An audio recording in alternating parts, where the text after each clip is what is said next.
এক ছিল সবুজে ঘেরা এক গ্রাম। সেই গ্রামে থাকত এক গরিব কৃষক, নাম তার রহিম। রহিম খুব পরিশ্রম করত, কিন্তু তার জমিতে ফসল হতো কম। তবুও সে হাসি মুখে কাজ করত। একদিন বনের পাশ দিয়ে হাঁটতে হাঁটতে রহিম দেখল এক বিশাল হাতি হাঁ হাঁ করে হাসছে। সে হলো হাতিমামা। হাতিমামার বিশেষত্ব কি জানো? সে না হাসলে খেতেই পারে না, তাই সারাক্ষণ হাসে। হাতিমামার পাশে দাঁড়িয়েছিল এক চতুর শিয়াল। শিয়ালের নাম ছিল ফকিরু। সে খুব চালাক, কিন্তু একটু দুষ্টুও। শিয়ালের চালাকি। ফকিরু শিয়াল বলল, হাতিমামা, আপনি যদি এই কৃষকের জমিতে একটু পানি ছিটিয়ে দেন, ফসল ভালো হবে। হাতিমামা বলল, হা হা হা, আমি তো পানি ছিটাতে পারি, কিন্তু বিনিময় কি পাবো?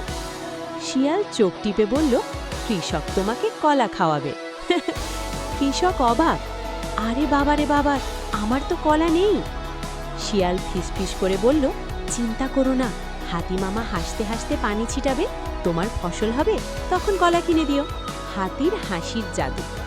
হাতিমামা হা হা করে হাসতে হাসতে তার সুর দিয়ে নদী থেকে পানি এনে জমিতে ছিটিয়ে দিল।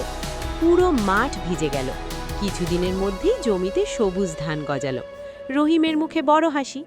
কৃষক বাজার থেকে কলা কিনে হাতিমামাকে দিল। হাতিমামা খুশি হয়ে আবার হা হা করে হাসল। মজার শেষ ঘটনা। কিন্তু শিয়াল চুপচাপ এক কোণে দাঁড়িয়ে ভাবছিল, আমি তো বুদ্ধি দিলাম, আমার জন্য কিছু নেই। হাতিমামা হঠাৎ শিয়ালকে তুলে নরম কাদায় বসিয়ে দিল। সবাই হা হা করে হাসতে লাগলো। হাতিমামা বলল, বুদ্ধি ভালো, কিন্তু লোভ ভালো না। শিয়াল লজ্জা পেয়ে বলল, ঠিক আছে মামা, আজ থেকে আমি ভালো শিয়াল হব। গল্পের শিক্ষা: বুদ্ধি ভালো কাজে ব্যবহার করলে সবার উপকার হয়, লোভ করলে শেষে নিজেই কাদায় পড়তে হয়।